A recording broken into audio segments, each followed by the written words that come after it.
दिल में अगर कुछ कर दिखाने का जुनून है तो ये दुनिया तो क्या, खुद भगवान भी आपको रोक नहीं सकता। इस चीज का सबसे बड़ा एग्जाम्पल है मिस्टर अक्षत रोहेला।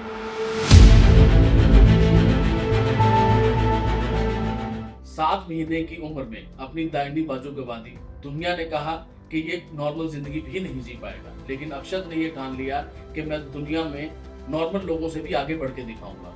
वो बैडमिंटन प्लेयर बने, सिर्फ प्लेयर ही नहीं बने बल्कि दुनिया के लिए एक मिसाल बने कि अपनी कमी को ताकत में कैसे बदला जाए। तो चलिए आज मिलते हैं मिस्टर अक्षत रोहेला से, सुनते हैं उनकी कुछ कहानियां, कुछ किस्से, कुछ उनके अनुभव, कैसे दुनिया ने उनको नीचे करने की कोशिश करी लेकिन वो आगे बढ़ते गए।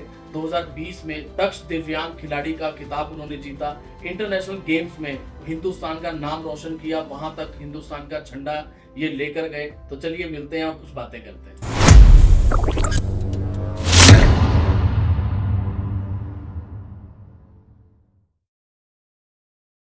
तो अक्षत, सबसे पहले मैं आपसे ये जानना चाहूँगा कि आपकी स्पोर्ट्स की जर्नी की शुरुआत कहाँ से हुई? क्या पहले से ही बचपन से सोचा था कि आप पूरी दुनिया में भारत का नाम रोशन करेंगे? नहीं, ऐसा तो नहीं था। जैसे क्लास जैसे नॉर्मली सबकी लाइफ चलती जी। थी, स्कूल लाइफ ऐसे ही हुँ, मेरी चल रही थी। हुँ, बट क्लास सिक्स्थ में ऐसा टर्न आया, क्या ऐसा सिचुएशंस आई कि मेरे पापा एंड मम्मी ने एक ही जगह एक ही इवेंट में मेरा दोनों ने ही नाम लिखवा दिया।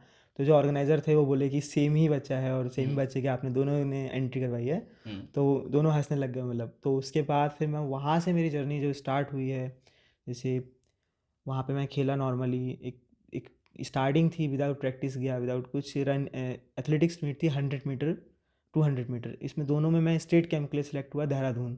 देहरादून में ही वहाँ से मेरा जो जो करियर पॉइंट जो चेंज हुए। जैसे कि मैं एथलेटिक्स में गया था, बट वहाँ मुझे स्टार्टिंग से ही मुझे बैडमिंटन में इंटरेस्ट था। जैसे कि मुझसे कोई भी पूछता था कि आप क्या बनना चाहोगे, तो मैं दो ही उसको बोलता था, क्या दो, साइंटिस्ट या बैडमिंटन प्लेयर। तो कहीं ना कहीं बोलते हैं कि जो बात आप सबकॉन्शियस माइंड में अपनी डालते हैं वो चीज़ कहीं ना कहीं सच हो जाती है। तो जैसे कि मैंने अपने सबकॉन्शियस माइंड में अपने आप खुद को बोल बोल के हुँ, बैडमिंटन हुँ, प्लेयर, एक दिन में बैडमिंटन प्लेयर की ट्रैक पर आ गया। तो जैसे कि मैं वहाँ पर गया, वहाँ पर मैंने ट्रेनिंग कैंप किया एथलेटिक्स का, बट मेरे को वहाँ से इंट्रोड्यूस हुआ पैरा बैडमिंटन क्या होता है। पैरा राइट, बैडमिंटन भी है पैरा में, या पैरा स्पोर्ट्स में। तो वहाँ से मेरे को शरद जोशी भैया हैं, उन्होंने मेरे को मैंने उनको किट लाते हुए देखा, बैडमिंटन की किट। तो मेरे को पहचान हो गई कि हाँ ये बैडमिंटन किट है, क्योंकि हम नॉर्मली खेलते थे। जी, बट एक प्रोफेशनली मैंने उनको किट लाता हुआ देखा, तो मैंने उनसे पूछा कि भैया आप बैडमिंटन की प्रैक्टिस करते हैं? वो भी उसी कैंप में थे। उसके बाद फिर उन्होंने मुझे बोला कि हाँ बैडमिंटन होता है पैरा में और आप ज्वाइन कर सकते हो, ऐसे बोला उन्होंने। बट जैसे मैंने अपने पापा मम्मी से शेयर किया, जैसे कि हम तीन लोग, तीन बहन भाई हैं, तो कहीं ना कहीं उनको सोसाइटी ने बोला कि काफ़ी फाइनेंशियली गेम है, आप एफर्ट्स नहीं कर सकते इसको, काफ़ी मतलब काफ़ी कॉस्टली है, आप नहीं कर सकते, क्योंकि आप तीन लोग हो और आप प्राइवेट जॉब करते हो, तो पॉसिबल नहीं है आपके साथ। हुँ, तो उसके बाद मेरे को वहाँ पर मनोज जोशी भैया हैं कैंप में ही, उन्होंने मैंने कैंप से ही बात स्टार्ट कर दी, क्योंकि एक इंटरेस्ट था, तो कैंप से ही मैंने बात स्टार्ट कर दी। मैंने वो कैंप में मेरा ध्यान ही नहीं रहा। फिर वहाँ से फिर मैंने मनोज जोशी भैया से बात की, तो उन्होंने मेरे को सपोर्ट किया, उन्होंने मुझे मनोज सरकार जी का नंबर दिया। मनोज सरकार जी आज ओलंपिक पैरालंपिक ब्रॉन्ज मेडलिस्ट हैं टोक्यो में, और अर्जुन अवार्डी हैं, मेरे कोच भी हैं। Very good. तो उन्होंने मेरे को पैरा बैडमिंटन में इंट्रोड्यूस कराया, उन्होंने फ्री ऑफ कॉस्ट मेरे को ट्रेनिंग दी, हुँ। और उन्होंने अभी तक मेरे को साथ दिया है और आगे भी देंगे वो। और अभी मैं करंट में गुजरात में हूँ। तो ऐसा पूरा सफ़र रहा। तो आपने अभी एक बात कही कि साइंटिस्ट और बैडमिंटन 2 चीज़ें माइंड में थी, तो जी। साइंटिस्ट बनने की नहीं सोची? साइंटिस्ट, क्योंकि स्पोर्ट्स में आपको पता है मैनेज करना काफ़ी मुश्किल होता है, या फिर मेरे को लगा कि इसमें ज़्यादा अच्छा है, हुँ, मेरे को इंटरेस्ट है, मैं मेहनत करने के लिए रेडी हूँ।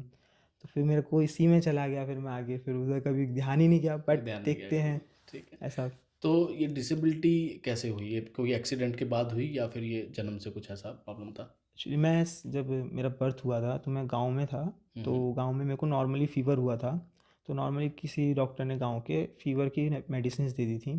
तो वो मेडिसिन्स ओवरडोज या ज़्यादा हाई, उसको बोल सकते हैं कि मतलब वो बॉडी पे रिएक्ट कर गई, और उसको खाने के बाद मुझे होश नहीं आया, हुँ, मैं बेहोश ही रहा। तो उसके बाद मुझको थोड़ा सा हमारे गांव से थोड़ा शहर की साइड लेके गए, तो वहाँ पर डॉक्टर ने बोला कि इसको बरेली लेके जाइए, यूपी में। हुँ, तो वहाँ लेके गए, वहाँ पर उन्हें मुझे एडमिट किया।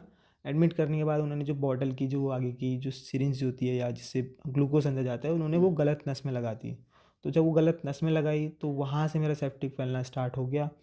तो वो तो मेरे को मतलब शोल्डर से ही काट रहे थे हाथ को, बट उन्होंने जैसे जैसे फिर उसके पापा मम्मी ने दिल्ली लेके गए, वहाँ पर उन्होंने मेरे को बचाया, या उन्होंने यहाँ कोनी तक हाथ लेके आए, एल्बो तक। उसके बाद आगे वो प्रॉपरली नहीं बच पाया तो काटना पड़ा। फिर वो तो 7 मंथ्स में मेरी डिसेबिलिटी हो चुकी थी। 7 मंथ्स की एज थी आप जी उस टाइम पे आपकी। जी। तो मतलब काफ़ी स्ट्रगलिंग पीरियड रहा, हाँ है ना, जी, पेरेंट्स के पेरेंट्स के लिए लिए भी। उस टाइम पे पेरेंट्स के लिए काफ़ी रहा, हम्म। बहुत ज़्यादा रहा। तो तो वो ऐसी कौन सी चीज़ या ऐसी कौन सी मूवमेंट थी जिसने आपको इतना मोटिवेट किया कि एक डिसेबल होने के साथ साथ आपने ये सोच लिया कि अब मुझे ये रास्ता छोड़ना नहीं है, और मतलब मुझे आगे बढ़ना है, और भारत का नाम आगे तक मुझे लेकर जाना है। पेरेंट्स का स्ट्रगल हम्म। सबसे पहले, कि मेरे पेरेंट्स ने जितना मेरे को, मैंने खुद से देखा है, जब से मैं देख रहा हूँ मेरे पेरेंट्स का सबसे ज़्यादा स्ट्रगल है। तो मेरे को लगा कि इनके लिए कुछ करना चाहिए, हम्म। इनके और देश के लिए करने, और ऐसा मौका मिल रहा है कि आप देश के साथ इनके लिए भी कर रहे हैं, तो फिर मेरे को ये कभी छोड़ने का लगा इससे ही बड़ी कोई नहीं। बात नहीं है। इससे कोई बड़ी बात नहीं।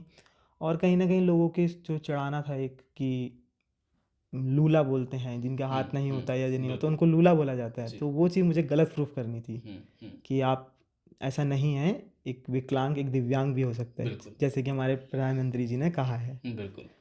सो इस जर्नी में सबसे बड़ी सपोर्ट कौन बना आपके लिए?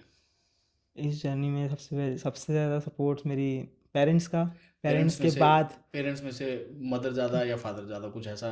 मदर ज़्यादा, और मदर के साथ ही साथ मेरा नानी, नानी। नानी जी, हम्म। मेरे नानी जी और मामा जी। हम्म। थोड़े स्टार्टिंग के टाइम पर थोड़ा सा पापा थोड़ा सा गुस्सा थे कि हम्म। मैंने मना किया, बट उनको बाद में रियलाइज़ हुआ कि जब उन्होंने हार्ड वर्क देखा, जब मेहनत देखी, हम्म। तो उन्होंने बोला कि नहीं इसको, फिर उसके बाद वो भी साथ आ गए। तो बट स्टार्टिंग में मेरा मम्मी और नानी जी और मामा जी, हम्म। ये 3 लोगों ने मेरे को बहुत सपोर्ट किया, क्योंकि बैडमिंटन बहुत कॉस्टली गेम है, बहुत कॉस्टली गेम है। क्योंकि इसके लिए आपको शटल्स सबसे ज़्यादा चाहिए होती है। और एक मनोज सर भी हैं, उनका सबसे ज़्यादा सपोर्ट रहा। ये 4 लोग हैं जिन्होंने मेरे को, मतलब ये आज अगर मैं हूँ जहाँ हूँ तो इन लोगों की वजह से हूँ। तो जैसे वो कहा जाता है, उस टाइम हमारे आपने पॉडकास्ट देखे होंगे तो उसमें एक बॉक्सिंग कोच आए थे, तो उन्होंने कहा था कि ट्रायंगल बनता है अगर एक स्पोर्ट्स पर्सन को सक्सेसफुल होना है, तो ट्रायंगल बहुत ज़रूरी है, पेरेंट्स का, खुद का, और साथ में तीसरा कोच का। तो मुझे लगता है वो ट्रायंगल आपने पूरा कंप्लीट पूरा कर लिया, तो कंप्लीट कर दैट्स वाई लिया जी। आपने यहाँ तक सक्सेस जो है अचीव कर ली। जी, तो इस जर्नी में सबसे बड़ा चैलेंज क्या रहा?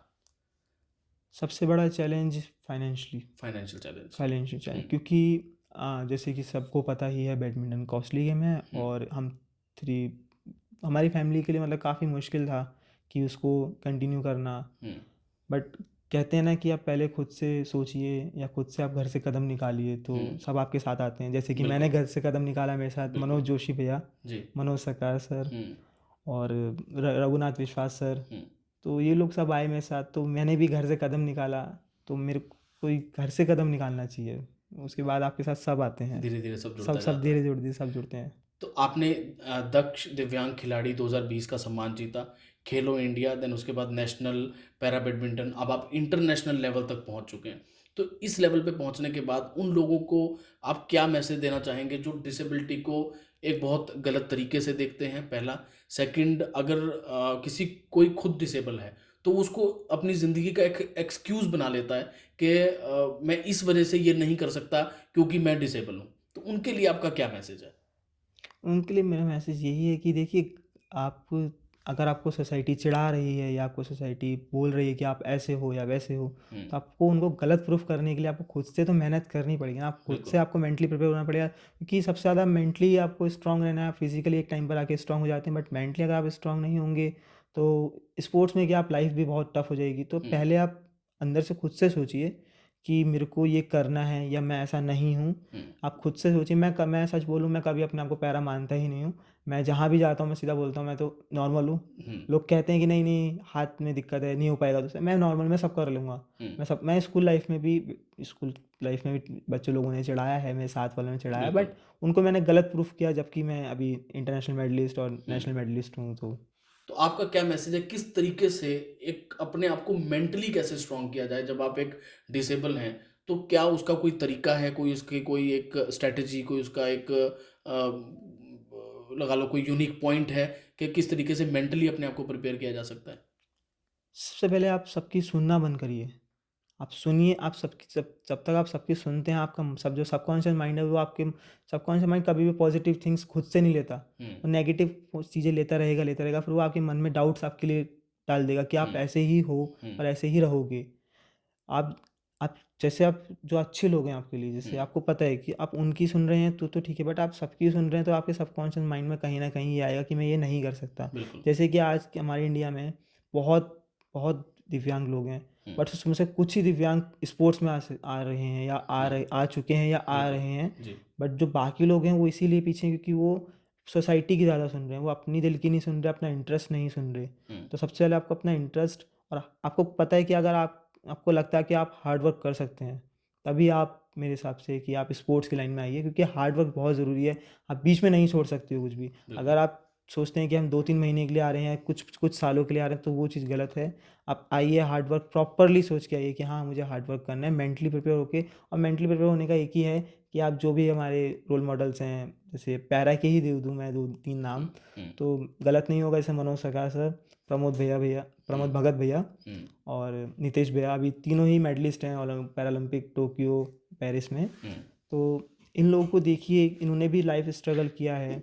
जैसे मैंने काफ़ी देखा है, मेरे जो खुद के रोल मॉडल हैं वो मनोज सरकार सर हैं, क्योंकि वो भी मेरी तरह ही बिलोंग करते थे कि उनकी मम्मी घर में वर्क करती थी, उनके पापा भी लेबर में थे। हुँ, तो उन्होंने भी मेरे को सिखाया कि कैसे मेहनत की जाती है।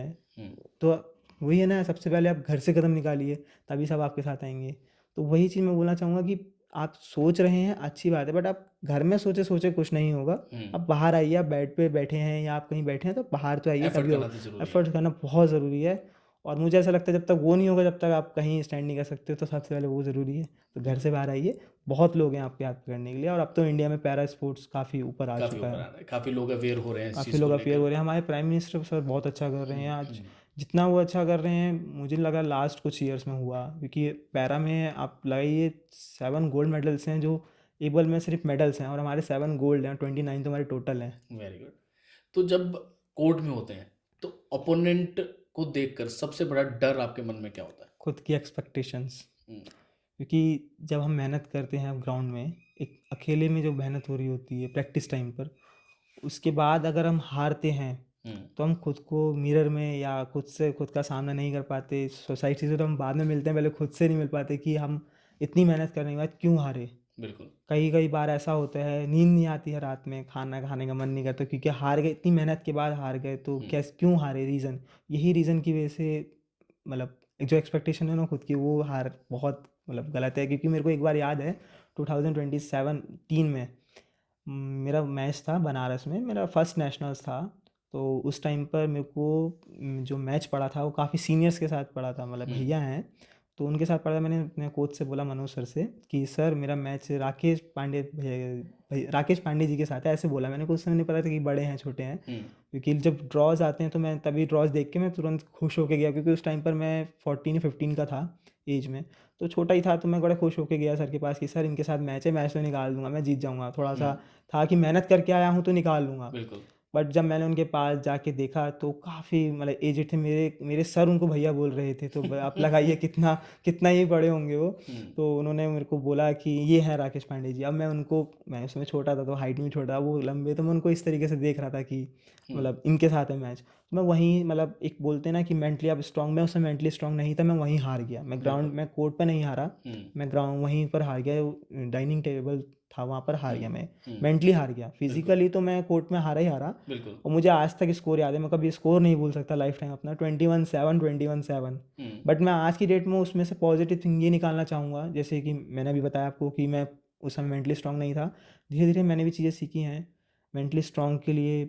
मैंने बोला कि सर से बात की, मैंने ऐसी हुँ, बात करनी, तो मैं उसमें से यही निकालना चाहूँगा कि 7 मैंने निकाला थाला फॉर रीज़न, क्योंकि उसमें भी मैं 21-7 से हारा। हुँ, सेकंड 2 सेट हमारे बैडमिंटन में 3 सेट्स होते हैं, बेस्ट जी, ऑफ 3। जी। तो उसमें से जो पहले कर लेगा, तो दोनों सेट में 21-7 पे थे। तो मैंने उसमें भी पॉजिटिव थिंग ये निकाली कि थाला फॉर रीज़न, हुँ, क्योंकि थाला उनके भी लाइफ काफ़ी टफ रही, बिल्कुल। उन्होंने भी काफ़ी स्ट्रगल्स देखे। तो वही मैं चीज़ कह रहा हूँ कि जैसे आपने भी थोड़ी देर पहले पूछा कि आप लोगों को क्या इंस्पिरेशन या क्या आप उनको एडवाइस देना चाहेंगे या क्या आप सजेशन देना चाहेंगे, तो यही है कि आप मूवीज़ से भी देख सकते हैं, आप दूसरों के लाइफ से भी सीख सकते हैं। हुँ, तो आपको सीखना ज़रूरी है, आपको खुद के अंदर इंटरेस्ट एक होता है ना, भूख जिसे बोलते हैं, वो होना बिल्कुल। ज़रूरी है, वरना फिर तो उसके बिना कुछ नहीं हो सकता। हार के लिए खुद को कैसे प्रिपेयर करते हो? अभी तक तो आपने बताया कि जीतने के लिए हमने अपने आप को प्रिपेयर किया, है ना?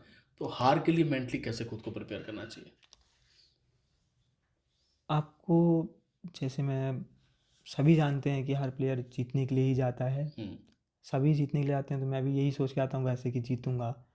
बट कई बार ऐसा होता है कि हम मेहनत बराबर की करके आते हैं, अपोनेंट्स जो होते हैं हमारे, बिल्कुल। बट कहीं न कहीं मेंटली हार जाते हैं। वो मेंटली हारने का रीज़न कई बार होता है कि को बहुत सारे रीज़न्स हो सकते हैं। आपको प्रैक्टिस का हो सकता है, आपका फैमिली का हो सकता है, आपका खुद हुँ, का हो सकता है। हुँ, तो उस चीज़ के लिए आपको इमेजिनेशन नहीं करनी है कि पहले से आप मेडल सोच के जा रहे हो। तो अगर आप मेडल सोच के जाओगे तो आपको कन्फर्म, जब अगर आप हारोगे तो आपको बहुत ज़्यादा हर्ट होने वाला है। एक्सपेक्टेशंस हर्ट हो बहुत जाएँगे। ज़्यादा हर्ट होने वाला है। हुँ, क्योंकि वो मैंने खुद ने फेस किया है। मैं बहुत टाइम तक परेशान रहा कि मतलब मैंने, जैसे बोलते हैं ना कि अपने सबकॉन्शियस माइंड में डालते हैं कि हमें ये करना है। तो मैं ना, जैसे जब मैंने बैडमिंटन स्टार्ट किया था तो उस टाइम पर 2017 में एशियन यूथ हुए थे। तो उसी टाइम पर मैंने स्टार्ट किया था। मेरे जो कोच हैं मनोज सर, उन्होंने मुझे बोला कि तुम थोड़े टाइम पहले आते तो एशियन यूथ में जाने के थोड़े चांस थे। हुँ, तो उस समय मेरे को हर्ट हुआ कि यार मैं पहले क्यों नहीं आया। पहले क्यों नहीं आया? तो वही है कि आपके हाथ में नहीं होता है कि आप, वो चीज़ होनी ही है आपके साथ। बट वही मैंने उस समय फिर वहाँ से स्टार्ट किया कि मैंने एक, जहाँ भी मैं बैठता था या जहाँ भी मैं क्लास में बैठता था, घर में बैठता था, बस में जाता था, कहीं भी जाता था, तो मैं एक पेपर में लेके चलता था कि अक्षत रोहिला फ्रॉम इंडिया, हुँ, अक्षत रोहिला फ्रॉम इंडिया। ये चीज़ मैं अपने बैठा रखा था कि मैं उस समय नेशनल मेडलिस्ट भी नहीं था, मैं बिल्कुल। सीधा इंटरनेशनल की सोच रहा था। हुँ, तो कहीं ना कहीं हर्ट हुआ कि नहीं पहुँचे आप। तो आपको इमेजिनेशन नहीं करनी है, सबसे मेन बात। हुँ। आपको मेहनत करनी है, आपको रिजल्ट का नहीं सोचना है। तो अभी जैसे आपने कहा कि इंडिया में अभी पैरा एथलीट्स को लेकर काफ़ी हद तक अवेयरनेस आ रही है। हमारे प्रधानमंत्री जी बहुत ज़्यादा इसके ऊपर वर्किंग कर रहे हैं। तो जो नए एथलीट्स इस चीज़ के अंदर एंटर होना चाहते हैं या एंटर हो रहे हैं इस टाइम के ऊपर या एंटर होने की सोच रहे हैं, उनके लिए आप क्या मैसेज देना चाहेंगे? उनके लिए यही मैसेज है कि आप आइए और आप खेलना स्टार्ट कीजिए। आने वाले टाइम में बहुत अच्छा होने वाला है पैरा हुँ, स्पोर्ट्स, स्पेशली पैरा बैडमिंटन। हुँ, क्योंकि पैरा बैडमिंटन लास्ट 2020 में टोक्यो में ऐड हुआ है हुँ। पैरालंपिक्स में, जी, और अच्छी परफॉर्मेंस दे रहा है। हुँ, तो अगर आप पैरा स्पोर्ट्स में आ रहे हो, स्पेशली अगर पैरा बैडमिंटन में, तो आइए, बहुत मोस्ट वेलकम। कि आने वाले टाइम में अच्छा हो रहा है, और जैसे मैंने बताया कि अच्छा हो रहा है, हुँ, तो आप पैरा स्पोर्ट्स में आइए। जो लोग कहते हैं कि आपकी वीकनेस है या आपकी डिसेबिलिटी है, उसको आप आके अपनी सुपर एबिलिटी बनाइए पैरा स्पोर्ट्स में। हुँ, आप दुनिया में अपना तिरंगा लहराइए। आप कोई भी स्पोर्ट्स में जाइए, आपको सुपर एबिलिटी के नाम से ही जाने जाएंगे। आप para player, para super ability के नाम से जाने जाएंगे। बिल्कुल, ठीक है। तो कई लोग फाइनेंशियल्स प्रॉब्लम को देखते हुए भी आगे नहीं बढ़ते और अपने स्पोर्ट्स को छोड़ देते हैं या फिर इन चीज़ों की जो उम्मीद है उसको छोड़ देते हैं। तो उनके लिए आप क्या एक एग्ज़ाम्पल दे सकते हैं या क्या एक आप एक मिसाल साबित कर सकते हैं कि किस तरीके से उनको अपने आप को प्रिपेयर करना चाहिए? जैसे कि मैंने अभी आपको बताया, मेरे को जो कोच है मनोज सर, अब मैं उन्हीं का एग्जांपल देना चाहूँगा, क्योंकि वो बहुत गरीब फैमिली से बिलोंग करते थे। हुँ, उन्होंने बहुत बहुत टफ टाइम देखा, तो उन्होंने भी, अगर वो उस टाइम पर शायद छोड़ देते तो आज वो मेरे कोच नहीं होते, और वो आज अर्जुन अवार्डी नहीं होते, और हुँ, उत्तराखंड के पहले मेडलिस्ट नहीं होते ओलंपिक में। Very good. तो कहीं कहीं ना कहीं आप छोड़िए मत, आप लगे रहिए। मैंने कई इंटरव्यूज़ में बोला है कि आप घर से कदम निकालिए, सब आपके साथ आते हैं, हुँ, सब आपके साथ आएँगे, आप बिल्कुल। खुद से मेहनत करिए। तो वही है कि जैसे मैं खुद का भी अगर एग्ज़ाम्पल लेता हूँ, तो शायद अगर मैं उस टाइम पर अगर कोशिश नहीं करता, थोड़ा घर में, आपको घर वालों से भी एक टाइम पर थोड़ी-सी फ़ाइट या थोड़ा-सा बहस करनी पड़ेगी। करनी पड़ती है। क्योंकि आप उनसे उनको समझाएँगे, क्योंकि कई बार पेरेंट्स लोग नहीं समझ पाते हैं, उनको नहीं, क्योंकि उनको भी इतना नहीं है, उनके टाइम पर स्पोर्ट्स का टाइम अलग था, उस टाइम पर स्पोर्ट्स में करियर नहीं था। बट आज की डेट में हमारे ministry of sports, youth and affairs सब अच्छा कर रही है, प्राइम मिनिस्टर अच्छा कर रहे हैं। तो हुँ, कहीं ना कहीं आज की डेट में अच्छा है स्पोर्ट्स, स्पोर्ट्स में अच्छा करियर है। तो मेरा यही है कि आप छोड़िए मत। जैसे अगर मैं छोड़ देता उस टाइम पर, तो शायद मैं आज मैं आप लोगों के साथ नहीं होता। बिल्कुल। तो कहीं ना कहीं आप लगे रहिए, आपके साथ कभी ना कभी कोई हेल्प आएगी। मैं खुद बोलूँ तो मैं 2018 का स्टार्ट किया हुआ हूँ, और मैंने हुँ, रिसेंटली अभी 2024 में मैंने इंटरनेशनल, फर्स्ट अपना इंटरनेशनल खेला है। Very good. तो मैं भी लगा रहा, अपने दिल से हार नहीं मानी, मन से हार नहीं मानी, माइंड को समझाया कि एक टाइम आएगा। आपको मैं सबसे बड़ा एग्जांपल MS धोनी का ही देना चाहूँगा। हुँ, वो भी लगे रहे, उनके साथ के सब ने ही इंटरनेशनल डेब्यू कर दिया था, बट कहीं न कहीं एट द लास्ट उन्होंने किया, और आज आप देख सकते हैं उनके कितने फैन्स हैं। हुँ, अम, अब मैं क्या ही बोलूँ, अभी रिसेंटली आईपीएल में ही देखा होगा आपने कि बिल्कुल। काफ़ी मतलब स्टेडियम पूरा येलो येलो दिखता है। उन्हीं के लिए आते हैं सब लोग। तो वही है बिल्कुल। कि आप वेट करिए, आपका टाइम भी आएगा, बट उस जो आप वेट कर रहे हैं उसमें आप रुकिए मत, उसमें आप कंटिन्यू अपनी प्रैक्टिस करिए। कंटिन्यू आप अपना जो भी आपका वर्क है वो करिए। आप किसी भी स्पोर्ट्स में हैं तो आप उसको कंटिन्यू अपने लगे रहिए उसमें। एक टाइम आएगा आपके साथ सब लोग आएंगे। तो अक्षत, मेरे हिसाब से आप सबसे बड़ा एग्जाम्पल है डिसिप्लिन और कंसिस्टेंसी का। हाँ बिल्कुल, डिसिप्लिन, कंसिस्टेंसी और hard work. Hard work, hard बिल्कुल। वर्क बहुत ज़रूरी है। और कहीं ना कहीं माइंड को भी समझाना ज़रूरी है, बिल्कुल। क्योंकि कई बार माइंड ये बोलता है कि आप छोड़ दे आज की प्रैक्टिस। मेरा खुद का भी कभी कभी बोलता है कि छोड़ दे आज की प्रैक्टिस। बस मैं बोलता हूँ अपने मन को कि अगर आज मैंने छोड़ा तो जो मेरे ओपोनेंट्स हैं वो प्रैक्टिस कर रहे हैं, वो आगे चले वो जाएंगे। आगे चले जाएंगे एक दिन और आगे। बिल्कुल। तो ऐसा नहीं करना चाहिए, आपको खुद को भी माइंड को समझाना है कि आपके ओपोनेंट्स जो हैं, क्योंकि कंपटीशन डे बाय डे बढ़ रहा है। इंक्रीज हो रहा है। बिल्कुल। तो अभी तक हमने आपकी स्पोर्ट्स की बात करी, जी। थोड़ी सी बात करते हैं स्कूल लाइफ की। जी। तो स्कूल लाइफ में क्या चैलेंजेस फेस किए, किस तरीके के लोग आपको मिले, कैसे टीचर्स थे, क्या सपोर्ट आपको स्कूल ने दी, किसी कैसी सपोर्ट आपको आपके फ्रेंड्स की तरफ से मिली? तो थोड़ा सा स्कूल लाइफ की डिस्कशन करते हैं। देखिए, मैं स्कूल लाइफ में स्टार्टिंग से अगर बोलूँ तो काफ़ी चेंजेस पैरा स्पोर्ट्स के बाद आए। हम्म। क्योंकि पहले मैं एक नॉर्मल अक्षर हुआ था, जो टाइटल मिला था वो था हैंडीकैप, जी। कि ये हैंडीकैप है। हम्म। तो जैसे कि मेरे को अच्छे से याद है, मेरे को मैं जिस स्कूल में था वो सिख कम्युनिटीज़ का स्कूल है, तो वहाँ पर हर साल नगर कीर्तन होता है। हम्म। तो मैंने काफ़ी टाइम मतलब ट्राई किया, मैं प्रिंसिपल के पास गया कि मैम मुझे जाना है नगर कीर्तन में, मुझे ले चलिए। मुझे अच्छा शौक़ था उसमें कि हाँ मुझे जाना है, स्कूल के साथ जाना है। तो स्कूल के साथ जाना है, अकेले तो आप जा सकते हो, बट स्कूल की ड्रेस में या स्कूल के कोर्ट में एक जाना है। बट वो चीज़ उन्होंने मुझे जब तक नहीं दी, जब तक मैं एक पैरा स्पोर्ट्स प्लेयर नहीं बना या नेशनल मेडलिस्ट नहीं बना। तो मेरा ये मानना है या उनको ये बोलना है मेरे को कि आप ऐसा मत कीजिए कि जब तक आप उसके आगे कोई टाइटल नहीं लग रहा है या आप वो अच्छा एक स्टैंड नहीं कर रहा कहीं जगह, तो आप उसको मौका नहीं दे रहे हो आप। तो मेरा यही है उनको बोलना कि आप प्लीज़, आज मैं तो, मेरा जैसे कोई और अक्षत ना आए वो चीज़ फेस करता हुआ, कि मेरे को अच्छे से याद है, बहुत हर्ट होता है इस चीज़ को कि आप रेडी हो, आप घर पे बोल रहे हो कि हाँ इस बार मैं जाऊँगा, और एट द लास्ट आपको मना कर दिया जाए एक दिन पहले या 1 घंटे पहले आपको बोल दिया कि नहीं नहीं अक्षत, सीट फुल हो गई हैं, या जो हमारे बच्चे हैं उतने कम फुल हो चुके हैं। तो ये चीज़ नहीं बोलें। अगर मैं कंटिन्यूस स्कूल में फर्स्ट नर्सरी से लेके और 12th तक पढ़ा हूँ, तो उस स्कूल में मेरे को अच्छे से याद है, मुझे 2 साल लेके गए जगह, वो भी 11th एंड 12th। वो भी क्यों? क्योंकि मैं नेशनल मेडलिस्ट और इंटरनेशनल प्लेयर रहा और स्पोर्ट्स कैप्टन बना दिया गया। फिर तो अब मैं वही है ना कि आप बच्चे को अंडर चढ़ते एस्टिमेट सूरज मत। को सलाम होता है। हाँ वही, चढ़ते सूरज को सलाम होता है। तो ये चीज़ नहीं करनी चाहिए। इंडिया में ये चीज़ ज़्यादा है, स्कूल्स के अंदर डिस्क्रिमिनेशन बहुत ज़्यादा है। तो कहीं ना कहीं स्कूल्स को कम करना चाहिए। तो इंडिया के एजुकेशन सिस्टम के बारे में आपका क्या विचार है, स्पेशली पैराथलीट्स को लेकर? ये मैं अगर बहुत ग्राउंड लेवल पे जाऊँ तो अभी चीज़ें ख़राब हैं। अभी चीज़ें इसलिए ख़राब हैं क्योंकि मैंने आपको अपना बताया कि ऐसा हुआ मेरे साथ, और ज़्यादा टाइम की बात नहीं है, 2015 16 17 इन्हीं ईयर्स की बात है। तो अभी भी इंडिया में बहुत ग्राउंड लेवल पे जो हैं, जो मैं बोलूँ तो जो अच्छे स्कूल नहीं हैं, जैसे जो अभी तो जैसे डीपीएस है, डीवी है, तो इनमें तो पैरा स्पोर्ट्स के लिए कहीं ना कहीं स्टार्ट कर दिया गया। बट जो थोड़े नीचे सीबीएसई से ही हैं, बट जो थोड़े स्कूल नहीं जाने में, तो उनको अभी नहीं पता कि पैरा के लिए क्या करना है या पैरा को कैसे ट्रीट करना है। मेरा को ये चीज़ बुरी लगती है कि पैरा के लिए आप एक स्पोर्ट्स, आप पैरा के लिए नहीं करते हो सीबीएसई, जबकि जो सीबीएसई और जो अदर बोर्ड्स हैं वो सब पैरा के लिए अलग से एक सब्जेक्ट रखवाते हैं, एक टीचर रखवाते हैं। तो वो चीज़ नहीं है अभी इंडिया में छोटे लेवल पे। डिस्ट्रिक्ट के जो अच्छे स्कूल नहीं है या सीबीएसई से ही हैं बट फेमस नहीं है, उन स्कूल्स में अभी नहीं है ये चीज़, तो इनको चेंज करने की ज़रूरत है। तो एजुकेशन सिस्टम में आप चेंजेस क्या चाहते हैं? जैसे जो डिसेबिलिटी है वो बॉडी से ज़्यादा माइंड पे ज़्यादा इफेक्ट करती है, तो मेरे मानने ये कि काउंसलिंग ज़्यादा ज़रूरी है पैरा स्पोर्ट्स और पैरा प्लेयर के लिए या पैरा स्टूडेंट के लिए, हैंडीकैप स्टूडेंट के लिए, क्योंकि वो कहीं ना कहीं अपने आप को डिमोटिवेट खुद से करने लग जाता है। तो मेरा ये बोलना है कि एक स्कूल में एक काउंसलिंग होनी बहुत ज़रूरी है। आप अदर जो नॉर्मल स्टूडेंट है उनकी करिए, वो अच्छी बात है, बट एक पैरा एथलीट की या पैरा हैंडीकैप की उसके लिए बहुत ज़रूरी है, क्योंकि कहीं ना कहीं अंदर ही अंदर घुटता रहता है। और अगर वो स्पोर्ट्स में आना चाहता है तो उसके लिए तो काउंसलिंग बहुत ज़रूरी है। तो हमारे इंडिया जो एजुकेशन सिस्टम है उसमें ये चीज़ करवानी चाहिए मेरे हिसाब से। स्पोर्ट्स तो मुझे लगता है कि शायद स्पोर्ट्समैनशिप तो अगर इंसान के अंदर आ गई तो उसकी ज़िंदगी वैसे ही बहुत सुधर जाती जी। है ना? अक्षत, आपकी लाइफ में सबसे बड़ी मोटिवेशनल आपकी खुद की कौन-सी स्टोरी आप जो है लोगों को बताना चाहेंगे कि खुद के ऊपर आपको प्राउड फील हुआ कि मैंने आज ये कर दिखाया?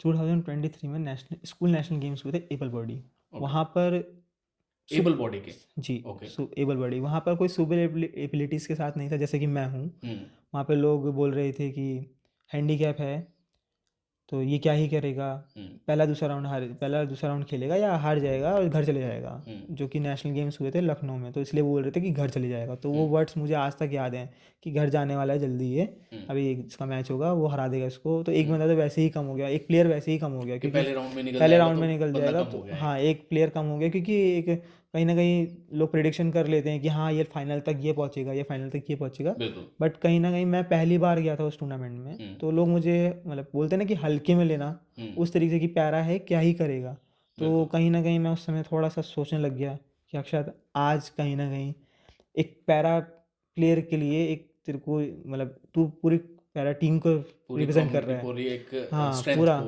पूरा हुँ, स्ट्रेंथ को, उस स्ट्रेंथ को तू यहाँ पर रिप्रेज़ेंट कर रहा है और हुँ, अगर तू यहाँ हारता है, तो वो पैरा का मज़ाक बनाने लग जाएँगे कि बिल्कुल, पैरा वाले क्या ही हमारे साथ उठ के आ जाते हैं या हमारे साथ खेलने आ जाते हैं। बिल्कुल। जबकि जो इसका जो सिलेक्शन क्राइटेरिया था काफ़ी हार्ड था, इसमें हुँ, स्टेट में मेडल लाना ज़रूरी था। हुँ, मैं स्टेट में भी गोल्ड मेडल रहा, वहाँ भी ऐसी चीज़ें मैंने फेस की बट वहाँ पे कम थी, बट जो नेशनल में थी वो ज़्यादा थी क्योंकि ऑल इंडिया सब आए थे। हुँ, तो वहाँ पर मेरे को काफ़ी बुरा भी लगा, रोना भी आया कि ऐसा क्यों बोल रहे हैं कि मैं भी तो मेहनत करके आया हूँ इन्हीं की तरह, बिल्कुल, कि सब कुछ जैसे इन्होंने किया वैसे ही मैंने किया, जो हुँ, शॉट्स इन्हें आते हैं वही मुझे आते हैं, जो स्ट्रोक्स बिल्कुल। इनके पास हैं वही मेरे पास हैं, जी, तो ऐसा क्यों बोल रहे हैं। तो कहीं ना कहीं मैं थोड़ी देर अकेले बैठा, मैंने खुद को समझाया, मैंने अपनी मम्मी के वर्ड्स याद करे, पापा का फेस याद आया कि कहीं न कहीं उनको भी उम्मीद है। और जो प्रिंसिपल मैम ने बोल के भेजा था कि अक्षत करना है, अपने स्कूल को रिप्रेजेंट करने जा रहे हो। हुँ, तो वो सब चीज़ों को जब सोच के जब लगा कि नहीं यार, अब आर या पार वाला हो बोला जाता है ना कि अब तो बिल्कुल, करना ही है। बिल्कुल। तो फिर मैं जब कोर्ट में उतरा, थोड़ा सा नर्वस मैं भी हुआ स्टार्टिंग में। हुँ, जब मैं खेला मेरा जो डबल्स पार्टनर, मैं डबल्स में मेडल था, तो जो मेरा डबल्स पार्टनर था मैंने उसको समझाया, नहीं रिलैक्स खेलना है।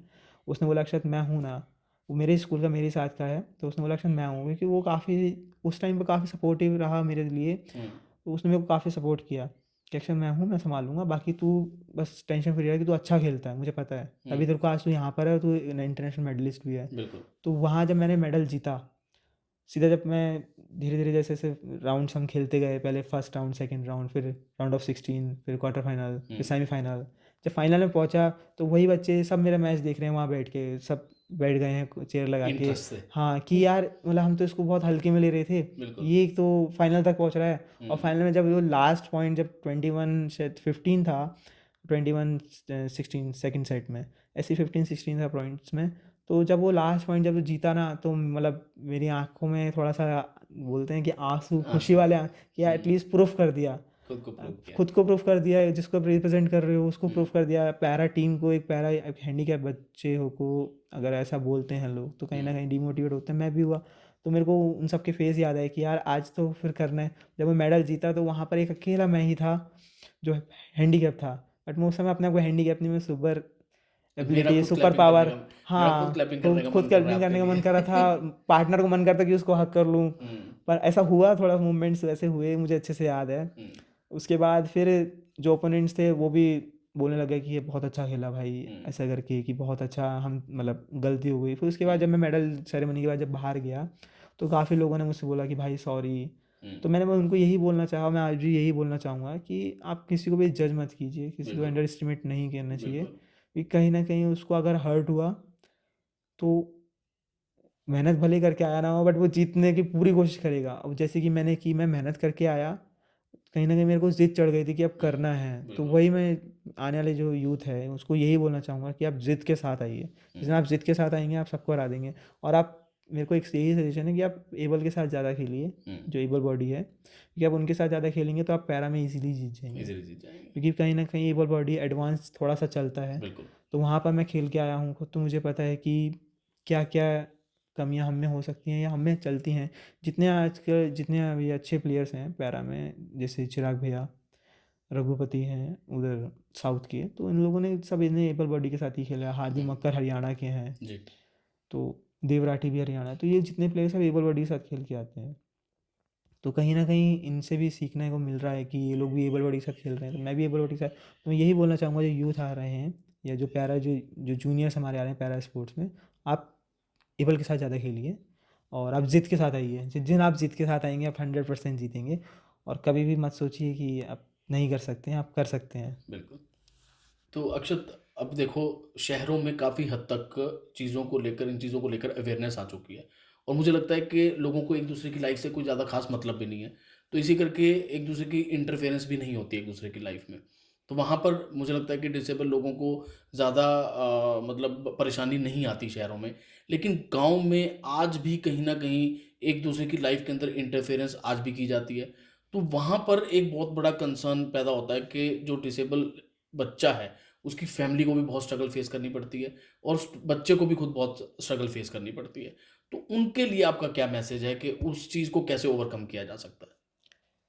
जैसे अभी आपने बोला कि गाँव में काफ़ी, वो हुँ, बात सच है। आज भी आज की डेट में भी ये सब होता है। हुँ, मैं खुद के अपनी लाइफ का एक एक्सपीरियंस बताता हूँ। जैसे कि मेरी मम्मी ने मुझे बताया, मैं उस टाइम पर छोटा था जब हुँ, मेरे ये इंसिडेंस हुआ, मेरे हाथ में प्रॉब्लम हुई। मैं जब घर आया वापस हुँ, गाँव में, तो मेरी फैमिली को, मेरी मम्मी को स्पेशली, मेरी मम्मी को बोला कि एक काम कर, इसको मतलब इसको छोड़, इसको ज़रा कम भी ध्यान दे, कोई और प्लान करो, या अब मतलब इसको मतलब ज़्यादा देर मतलब मत करो, या तो इसको कहीं दे दो या ऐसा कुछ। मतलब उन्होंने बिल्कुल बोल दिया कि हुँ, हटा दो अपनी लाइफ बिल्कुल, से। हुँ, क्या करेगा अब ये? एक हाथ ऑलरेडी ख़राब हो चुका है। काफ़ी लोगों ने बोला उनको कि मतलब बच्चा अब नहीं है ये काम का, एक तरीके से क्या ही करेगा अपनी लाइफ में, छोड़ो, हुँ, कोई और प्लान करिए। या मतलब मेरे को काफ़ी मम्मी जब बताती हैं तो मुझे रोना आता है कि पर वही है ना कि क्या ही कर सकते हैं कि लोगों की मेंटलिटी वो है। हुँ।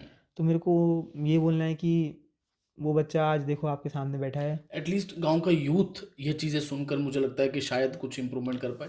हाँ, यूथ को यही सजेशन है कि आप देखो, पुरानी सोच को तो नहीं बदला जा सकता, नहीं। है ना? जो 60 साल से 70 साल से दिमाग में एक सोच बन चुकी है, जी, उसको बदलना बड़ा मुश्किल है। जी, बट यूथ को कहीं न कहीं मुझे लगता है कि आगे आकर इन चीज़ों को सपोर्ट करना चाहिए। जी। मेरा यूथ को यही है कि देखिए हम भी आप ही की तरह हैं, ऐसा कुछ डिफरेंस नहीं है। बस ये है कि कहीं न कहीं भगवान को जो चीज़ ज़्यादा पसंद होती है भगवान उसको कर लेता है अपने बिल्कुल। पास। या मतलब भगवान को अब जैसे मेरे को ही अगर भगवान ने ये हाथ छीना, तो इस हाथ में इतनी पावर दी कि मैं आज इंडिया का तिरंगा पकड़ के और मेडल पकड़ के एक साथ चलता हूँ, तो इतनी पावर है मेरे पास इस हुँ, हाथ में। तो हुँ, कहीं न कहीं उनको ये बोलना चाहूँगा कि आप नॉर्मली रहिए, ऐसा कुछ नहीं होता हम में ऐसा अलग से, और हम भी वो चीज़ कर सकते हैं जो आप कर सकते हैं। बिल्कुल। और यही बोलना चाहूँगा मैं कि अलग नहीं है, सब सेम है। मैं हम लोग गाँव से बिलॉन्ग करते हैं, तो मेरे ताऊ चाचा ने उस टाइम पर मेरी मम्मी को काफ़ी परेशान किया। काफ़ी परेशान ऐसे मतलब कि बच्चा ऐसा है, हैंडीकैप है। हैंडीकैप नहीं बोलते गाँव में, मैं सच बताऊँ तो हैंडीकैप नहीं बोलते, वहाँ विकलांग बोलते हैं सीधा। हुँ, जबकि विकलांग वर्ड अच्छा भी नहीं है, हमारे प्राइम मिनिस्टर ने उसको चेंज भी कर दिया गया, बट गाँव में अभी भी वही चीज़ बोली जाती है। हुँ, तो गाँव में ये चीज़ चेंज करने की भी ज़रूरत है कि ये विकलांग नहीं, आप दिव्यांग बोल सकते हैं। हुँ, दिव्यांग क्योंकि दिव्योगांग, तो वही चीज़ है कि मेरी मम्मी को काफ़ी चीज़ें फेस करनी पड़ी, तो जब वो मेरी मम्मी को बताती हैं तो वो चीज़ मेरे को सबसे ज़्यादा मोटिवेट करती है। मेरे पापा भी काफ़ी चीज़ मेरे पापा ने भी फेस की है, क्योंकि मेरे पापा को भी लोग बोलते हैं कि जैसे मैंने आपको बताया कि गाँव में लूला बोलते हैं कि हुँ, एक हाथ नहीं है, क्या हुँ, करेगा लूला ये, बिल्कुल, गाड़ी ये नहीं चला सकता, बिल्कुल। बाइक ये नहीं चला सकता, ऐसे बोलते हैं, चढ़ाते हैं गाँव में भी। आज की हुँ, डेट में नहीं चढ़ाते, बट जैसे अब आज की डेट में क्यों नहीं चढ़ाते, क्योंकि मैं एक इंटरनेशनल एथलीट हूँ। आपने प्रूव कर लिया अब खुद मैंने को, अपने आप को लेकिन प्रूफ कर और लिया। भी बहुत लोग बट हैं। जैसे मैं कोई और हुँ, अक्षत अभी रह रहा है हुँ, वहाँ पर, कहीं हुँ, न कहीं किसी न किसी गाँव में और अक्षत होगा। हुँ, तो मैं उस अक्षत को बचाने के लिए, ताकि वो डिप्रेशन में या वो परेशान ना हो अंदर ही अंदर, जी, तो मैं उनको ये सजेशन देना चाहूँगा कि आप उस अक्षत को परेशान मत कीजिए। वो भी कहीं न कहीं सुपर एबिलिटीज़ के साथ है।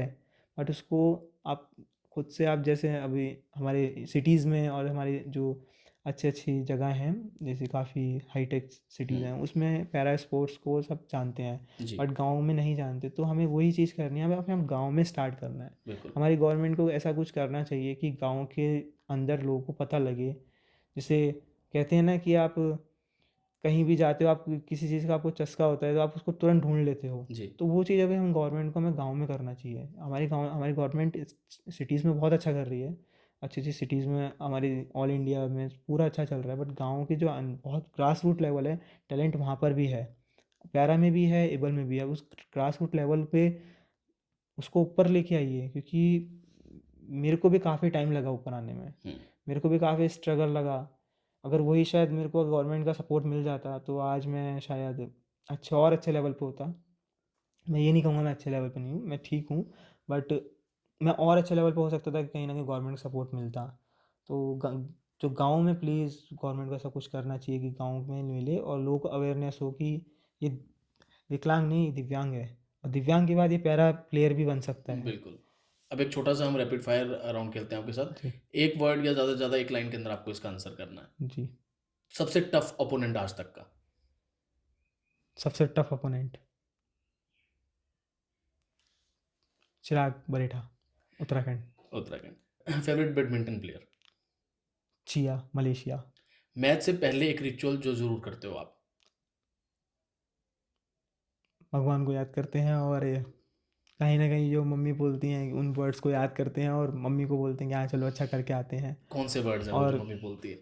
कि बेटा रिज़ल्ट का मत सोचना, हुँ, और जितना तूने करा है, हार-जीत होगी, हम तेरे साथ हैं। हुँ, तू अगर हारेगा तब भी हम तेरे साथ वहीं खड़े होंगे, अगर तू जीतेगा तब भी हम वहीं खड़े होंगे, बस तू टेंशन मत लेना। हुँ। तो वो चीज़ वर्ड्स याद आते हैं। तो एक वर्ड जो आपको डिस्क्राइब करती है।